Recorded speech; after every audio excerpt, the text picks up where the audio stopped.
திருச்செந்தூர் சுப்பிரமணிய சுவாமி கோவிலில் சித்ரா பௌர்ணமியை முன்னிட்டு ஏராளமான பக்தர்கள் சுவாமி தரிசனம்.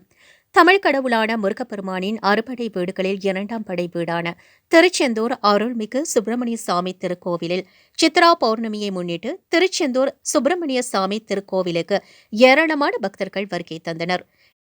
இதன் காரணமாக கடற்கரை பகுதி கோவில் வளாகம் நாளிக்கிறது என எங்கு திரும்பினாலும் பக்தர்கள் கூட்டமாகவே காணப்பட்டது. அதிகாலையிலே நடை திறக்கப்பட்டு சுவாமிக்கு அபிஷேக ஆராதனைகள் நடைபெற்றன. பக்தர்கள் கடலில் குளித்துவிட்டு நாளிக்கிணற்றில் புனித நீராடிவிட்டு சுவாமி தரிசனம் செய்வதற்காக நீண்ட வரிசையில் நின்று சுவாமி தரிசனம் செய்தனர். சித்ரா பௌர்ணமி முன்னிட்டு பக்தர்கள் பால்குடம், அங்க பிரதட்சணம், முடி காணிக்கை, நேர்த்திக் கடனை செலுத்தி வருகின்றார்கள்.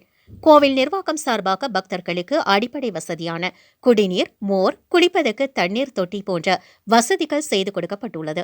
காவல்துறையினர் பலத்த பாதுகாப்பு ஏற்பாடுகளை செய்துள்ளனர். பௌர்ணமி என்பதால் கடற்கரையில் இன்று சுமார் 50 அடி கடல் தண்ணீர் உள்வாங்கி காணப்பட்டது. இதனால் பாறைகள் வெளியே தெரிந்தது. பக்தர்கள் பாறையில் இடையில் நின்று குளித்தனர்.